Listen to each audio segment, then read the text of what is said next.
प्रिय। सुनंदा, तुम्हारी स्वामिनी दिखाई नहीं देती, कहाँ है वो? महाराज, प्रातः काल से मैं भी उन्हें खोज रही हूँ। यदि मिल जाएं तो हमें सूचित करना। जी महाराज। प्रणाम महाराज। प्रतिहारी। जी महाराज। क्या तुमने महारानी मैना को देखा है? अनेक बार देखा है स्वामी, जब से आपकी सेवा में हूँ नित्य ही उन्हें देखता हूँ। नर बुद्धि, हम पूछ रहे हैं, क्या तुमने महारानी को आज देखा है? क्या तुम बता सकते हो कि वो कहाँ है? क्षमा करें महाराज, विगत कुछ दिनों से मैं उनके दर्शन नहीं कर सका हूँ। महारानी कहाँ गई होगी? महाराज, कुलगुरु ऋषि गर्ग पधार रहे हैं। गुरुदेव, अपने सेवक का प्रणाम स्वीकार करें। आयुष्मान भव, कल्याण भव। पधारिए गुरुदेव।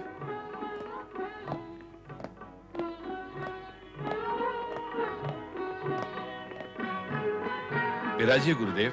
नहीं हिमालय राज, बैठने का समय नहीं है, यज्ञ के अनुष्ठान में पहुंचना है। मैं तो केवल तुम्हें एक शुभ सूचना देने आया हूँ। कहिए ना गुरुदेव। हिमालय राज, अपनी ज्योतिष गणना के आधार पर मैं इस परिणाम पर पहुंचा हूँ कि तुम्हें शीघ्र ही पुत्र रत्न की प्राप्ति होगी। पुत्र रत्न की प्राप्ति? हाँ राजा, उस शुभ अवसर की प्रतीक्षा करो, विधाता तुम पर प्रसन्न है। प्रणाम गुरुदेव। महाराज की जय हो।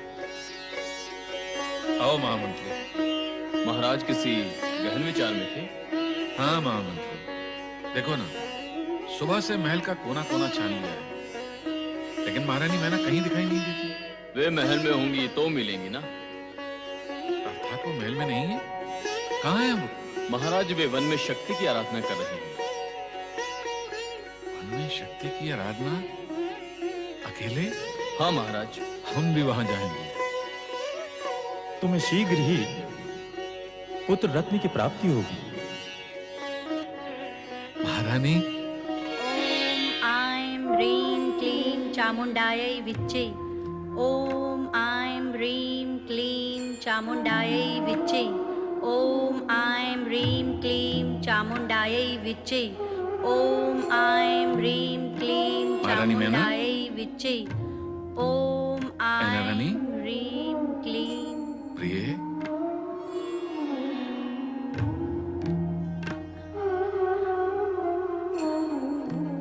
स्वामी, आप यहाँ?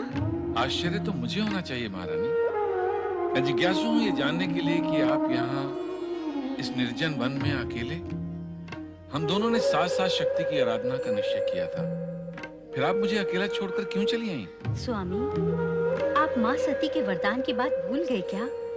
यह आराधना तो मुझे अकेले ही करनी है। मैं भूला नहीं हूँ प्रिय। तुम यहाँ सती को अपनी पुत्री के रूप में पाने के लिए आराधना कर रही हो, और वहां कुल गुरु ऋषि गर्ग ने भविष्यवाणी की है कि हमें पुत्र रत्न की प्राप्ति होगी। स्वामी, आपने तो मुझे दुविधा में डाल दिया है। दुविधा में या हर्ष में? स्वामी, मैं आपसे विनती करती हूँ कि माँ शक्ति की आराधना मुझे अकेले ही करने दीजिए।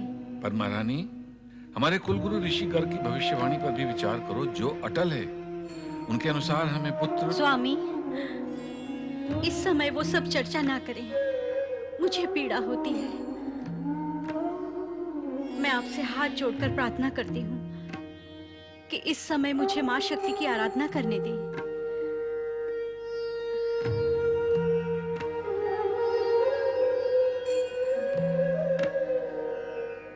ओम आइम ह्रीं क्लीं चामुंडायै विच्चे।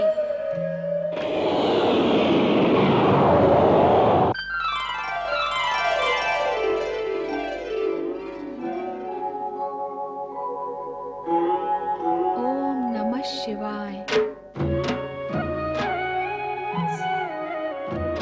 मुझे आज्ञा दें देवेश्वर। आज्ञा? क्या तुम यहाँ इस समय मेरी आज्ञा से प्रकट हुई हो?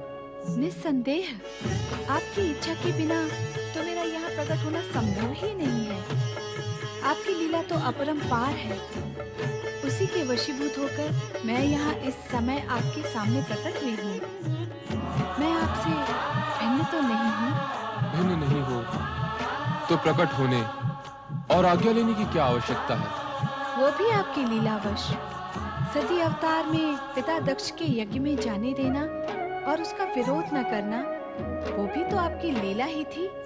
तब तो तुम्हें यह भी ज्ञात होगा कि मैंने ऐसा क्यों किया। तुम मेरा अभिन्न अंग हो तो यह भी अवश्य ज्ञात होगा कि तुम्हारा अगला नारी अवतार कहाँ हो। यदि ज्ञात है तो आज्ञा लेने की क्या आवश्यकता है?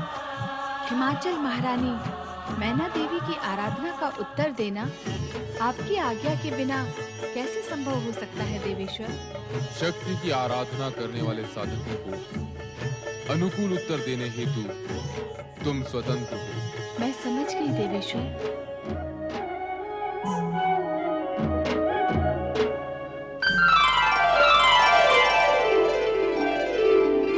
ओम ऐं ह्रीं क्लीं चामुण्डायै विच्चै।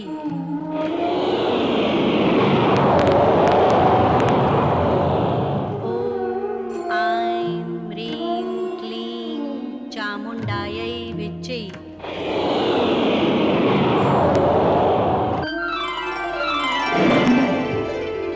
ओम ऐं ह्रीं क्लीं चामुण्डायै विच्चै।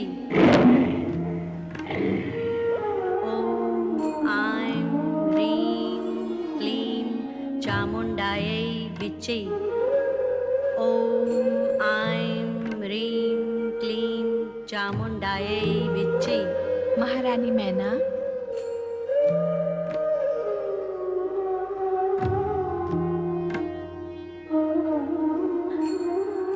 माँ जगदम्बा, मैना रानी, मैं तुम्हारी भक्ति और आराधना से प्रसन्न हुई। माँ जगदम्बा, अब मुझे भी प्रसन्न कीजिए। आपने मेरे घर पुत्री बनकर जन्म लेने का जो वरदान मुझे दिया था, उसे पूर्ण करो माँ। उसी उद्देश्य की पूर्ति हेतु तो मैं प्रकट हुई हूँ।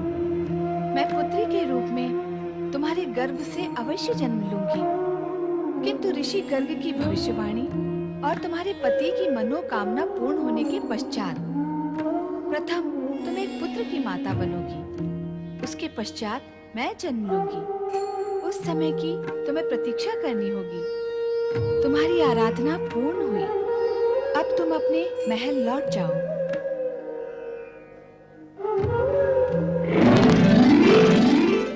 गुरुदेव, आप मुस्कुरा रहे हैं और हम दुविधा में हैं। दुविधा का कारण? आपकी भविष्यवाणी सती माता के वरदान अनुसार महारानी शक्ति की आराधना करने गई है कि उन्हें वो पुत्री के रूप में पा सकें, और आपकी भविष्यवाणी के अनुसार हमें पुत्र रत्न की प्राप्ति होगी। दोनों ही बातें असत्य नहीं हो सकती। तो सत्य क्या है गुरुदेव? क्या सत्य है गुरुदेव? हमें पुत्र रत्न की प्राप्ति होगी अथवा पुत्री की? दोनों। दोनों गुरुदेव? हाँ राजन, मैना महारानी पहले पुत्र को जन्म देगी, फिर पुत्री को। हाँ स्वामी, माँ शक्ति ने भी यही वरदान दिया है जो राजगुरु गर्ग कह रहे थे। मेरा प्रणाम स्वीकार हो। अखंड सौभाग्यवती भव, पुत्रवान भव, पुत्रीवान भव। अब तो तुम्हारी दुविधा दूर हुई राजन? हाँ गुरुदेव, माँ शक्ति की कृपा और आपके आशीर्वाद से अब कोई दुविधा नहीं। हमारी मंगल कामना और आशीर्वाद सदा तुम्हारे साथ है राजन।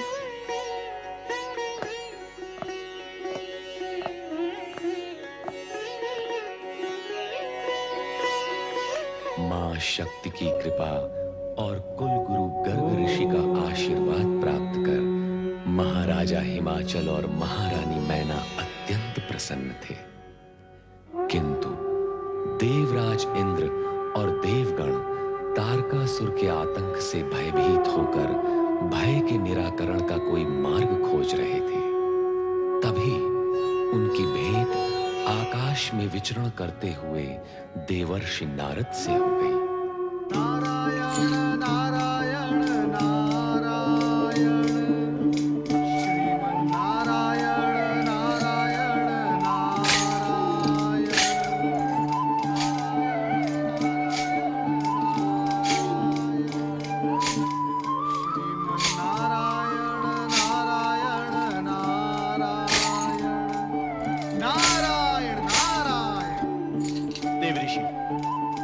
आपने तो हमें भयभीति कर दिया था।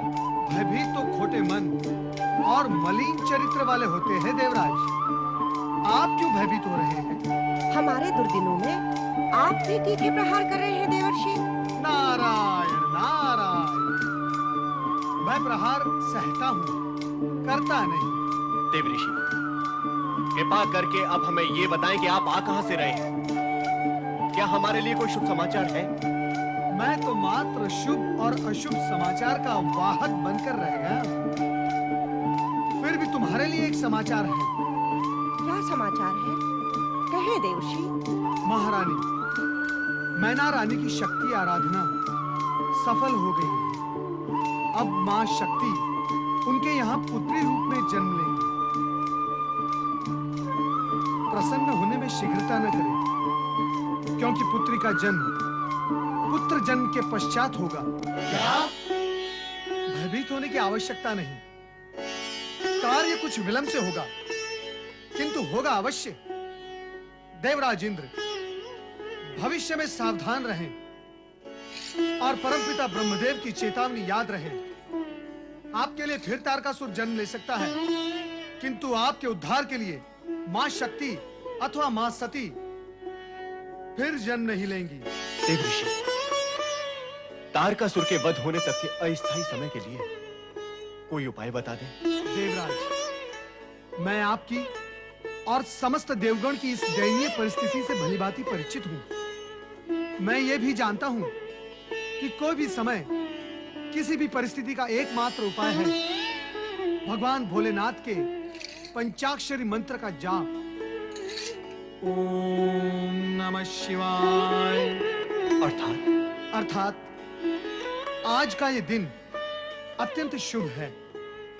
आज नंदी और सुयेशा के विवाह की वर्षगांठ है। इसी कारण कैलाश पर शिव जी की विशेष पूजा एवं प्रार्थना का नंदी ने आयोजन किया है। देवऋषि, आपका संकेत है कि हम सब देवगण वहां जाकर शिव की प्रार्थना करें। सत्य यही है, किंतु ध्यान रहे, प्रार्थना और स्तुति सदा प्रसन्न मन से करते हैं। आपके मुख पर विषाद न दिखाई दे। प्रसन्न चित्त से की गई प्रार्थना अवश्य फलदायी होती है। देवऋषि, इस शुभ अवसर पर शिव प्रार्थना में आप हमारा साथ दें, ऐसी हमारी आपसे विनती है। विनती क्यों देवराज? नारद तो शुभ कार्य के लिए सदा ही तत्पर रहता है। शुभस्य शीघ्रम।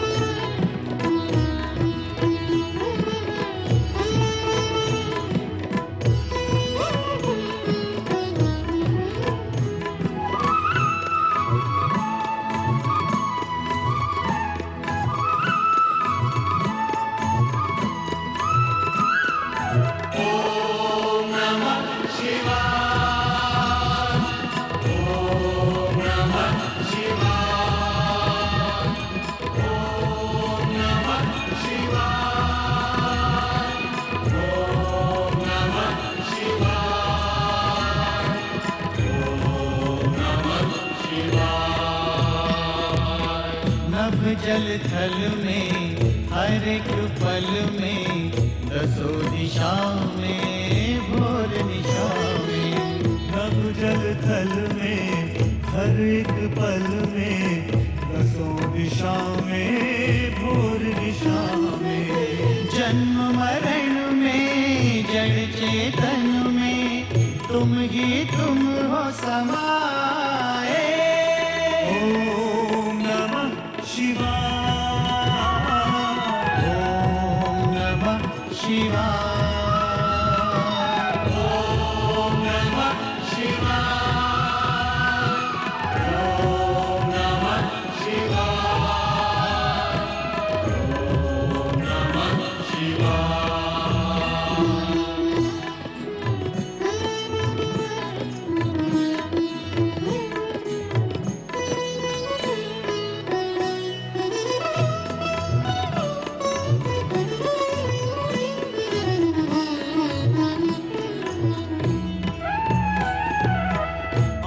आदि अनंता तुम भयहंता कैलाशवासी हो अविनाशी। आदि अनंता तुम भयहंता कैलाशवासी हो अविनाशी। हो सुख करता तुम दुख हरता हर संकट के उपाय। ओम नमः शिवाय। ओम नमः शिवाय। ओम नमः शिवाय। ओम नमः शिवाय। ओम नमः शिवाय।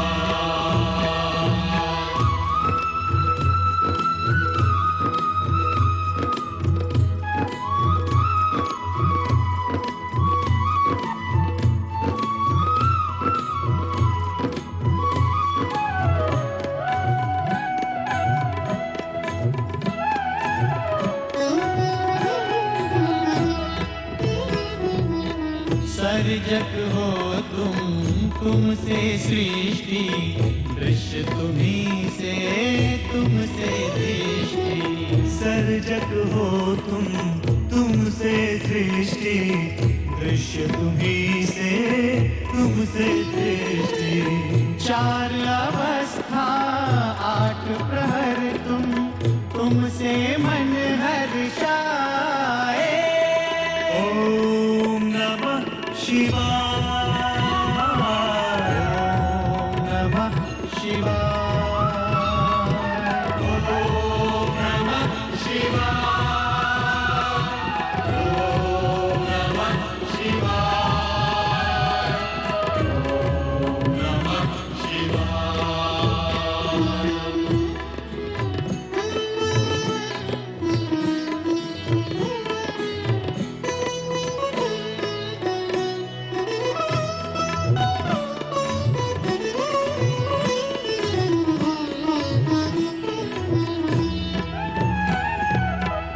शब्द है तुमसे वाणी। ज्ञान तुम्हीं से तुम ही ज्ञानी। शब्द है तुमसे वाणी। ज्ञान तुम्हीं से तुम ही ज्ञानी। सत्य तुम्हीं हो नित्य तुम्हीं हो जो खोजे वो पाए। ओम नमः शिवाय। ओम नमः शिवाय। ओम नमः शिवाय। ओम नमः शिवाय। ओम नमः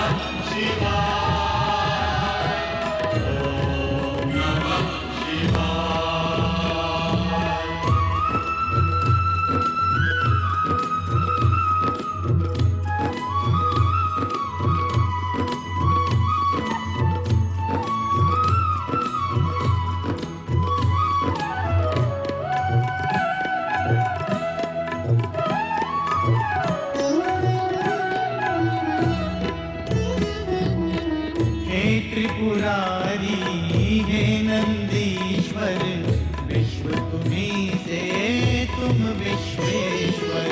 हे त्रिपुरारी हे नंदीश्वर। विश्व तुम्हीं से तुम विश्वेश्वर। कण कण में तुम हे सर्वेश्वर। समय भी हर पल गाए। ओम नमः शिवाय। ओम नमः शिवाय। ओम नमः शिवाय। ओम नमः शिवाय। ओम नमः शिवाय। ओम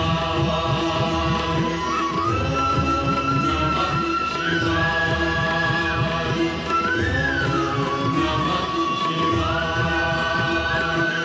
ओम नमः बोलिए भगवान श्री चंद्रमौलेश्वर की जय। भूत भावन भगवान भोलेनाथ की जय। मंगलम भव। सदा मंगलम भव।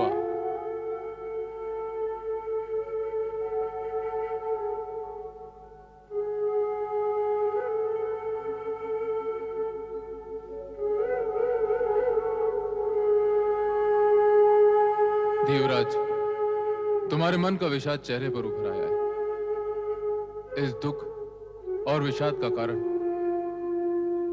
देवेश्वर, मंगलमय होने के आशीर्वाद के पश्चात इन दुखों का कोई कारण तो नहीं होना चाहिए, किंतु क्या करें? तारकासुर के अत्याचारों की पीड़ा और कष्टों की अग्नि परीक्षा हमारा पीछा नहीं छोड़ रही है। देवेश्वर, आपका आशीर्वाद फलित हो तो पीछा छूटे हमारा इन कष्टों से। नारायण नारायण।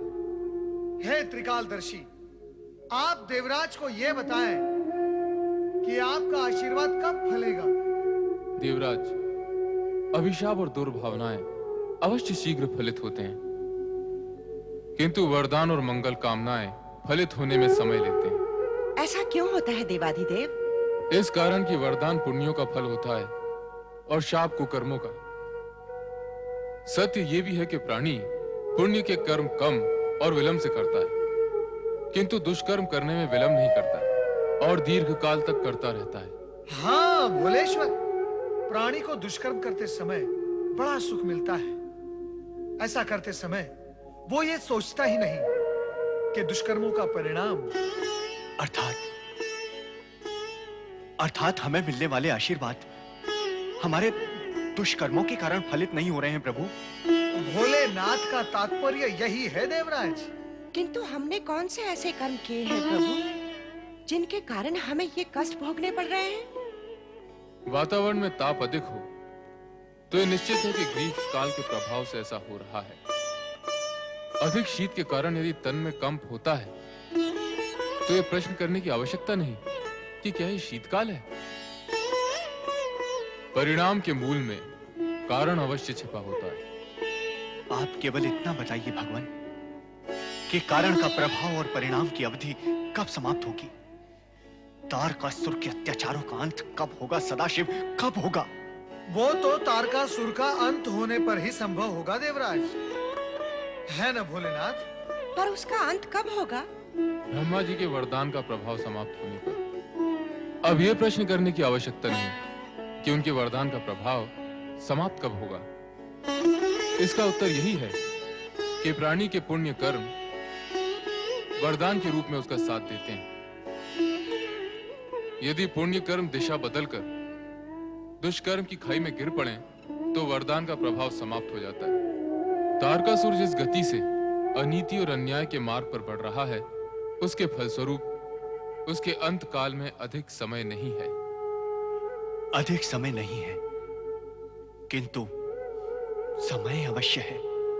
समय पर किसी का वश नहीं देवराज, तुम्हें प्रतीक्षा तो करनी होगी। अन्य उपाय भी क्या है देवेश्वर? जब तक तारकासुर के पुण्यों का प्रभाव समाप्त नहीं हो जाता तब तक प्रतीक्षा तो करनी ही होगी। इस प्रकार यदि विचार करोगे देवराज तो यह प्रतीक्षा काल कष्ट में बीतेगा। तो कैसे विचार करूं देवऋषि? अर्थात प्रतीक्षा करके? अर्थात अपने दुर्दिन और दुर्भाग्य के लिए स्वयं को ही दोषी मानना होगा। बुद्धिमान ऐसा ही करते हैं क्योंकि उन्हें ज्ञान होता है कि दूसरों को दोषी मानने से दुष्टता बढ़ती है और ये बढ़ी हुई दुष्टता अंधकार की ओर ले जाती है, किंतु स्वयं को दोषी मानने से दोष दूर करने की प्रवृत्ति दोष घटाती है और ये मार्ग प्रकाश की ओर ले जाता है। ऐसी स्थिति में बुद्धिमत्ता इसी में है कि धर्म पे आचरण करते हुए अनुकूल समय की प्रतीक्षा की जाए।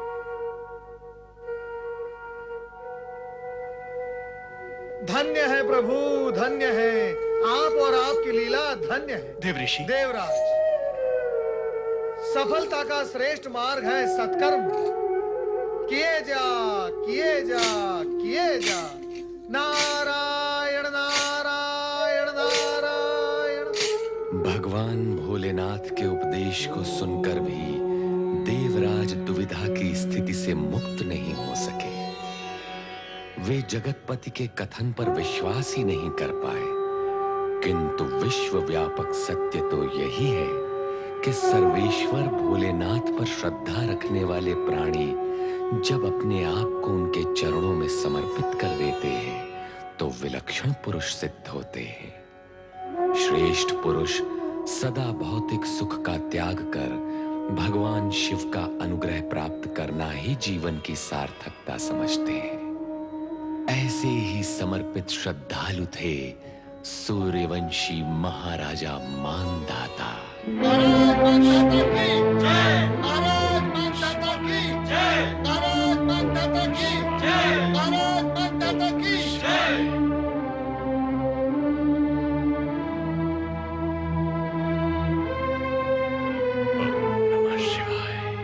प्रणाम पिताश्री। प्रणाम पिताश्री। कल्याण हो। आश्चर्य पिताश्री, आज आपको शिव पूजा में इतना अधिक विलंब हो गया कि आपने अभी तक राशि परिधान भी धारण नहीं किया। राजकुमार अम्बरीश, युवराज मुचकुंद, आज अनायास ही शिव पूजन के उपरांत हमारे हृदय में वैराग्य भाव उत्पन्न हुआ।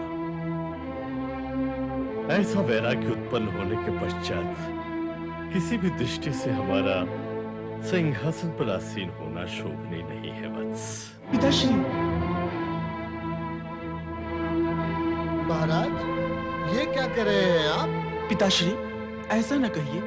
आपसे अधिक इस सिंहासन पर बैठने के योग और कौन हो सकता है महाराज? राजकुमार, तुम हमारे ज्येष्ठ पुत्र होने के नाते अब इस सिंहासन पर तुम्हारा न्यायोचित अधिकार है। कदापि नहीं। आपके होते हुए मैं इस सिंहासन पर कैसे बैठ सकता हूँ? ये प्रजा की इच्छा के भी विरुद्ध होगा। भ्राता सत्य कह रहे हैं तात। आपके समान धर्मात्मा प्रजा पालक शासक युगों में एक ही बार जन्म लेता है। हम ही नहीं, आपकी प्रजा भी आपको इस सिंहासन से दूर नहीं देख सकती।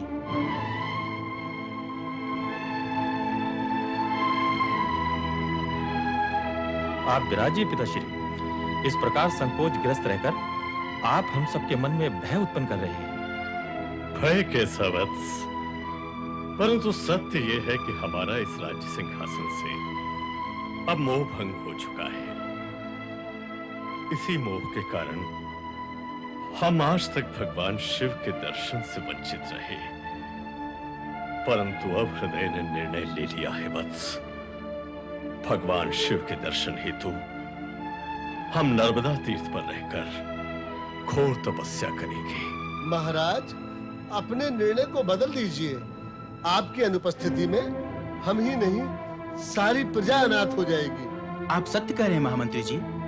पिताश्री, सारा संसार जानता है कि आप जैसा महान शिव भक्त युगों युगों से इस पृथ्वी पर नहीं हुआ है। आपके राजा रहते हुए भी भगवान भोलेनाथ आपको दर्शन अवश्य देंगे। अमरीश सत्य कह रहे हैं तात। आपकी भक्ति से भोलेनाथ अवश्य प्रसन्न होंगे। नहीं बस, शिव पूजा के समय लिया गया संकल्प बदला नहीं जा सकता। यह निर्णय हमने भगवान शिव की प्रेरणा से ही लिया है। अब शासन का कार्यभार तुम्हें ही संभालना है। पिताश्री, अभी इसी क्षण हमारे युवराज मुचकुंद महाराज घोषित किए जाते हैं। बोलिए महाराज मुचकुंद की जय। महाराज मुचकुंद की, महाराज मुचकुंद की, महाराज मुचकुंद की।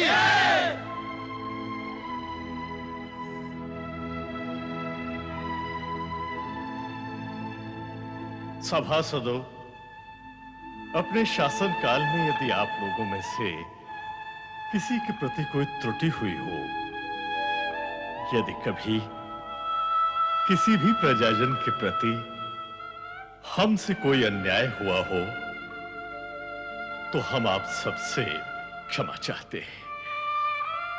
पुत्रों, शिव भक्ति की ज्योति को सदैव प्रज्वलित रखना। भगवान शिव कल्याण करे। ओम नमः शिवाय। ओम नमः शिवाय। महान शिव भक्त, अमर कीर्ति के धारक महाराज मानधाता की जय। महाराज मानधाता की जय। महाराज मानधाता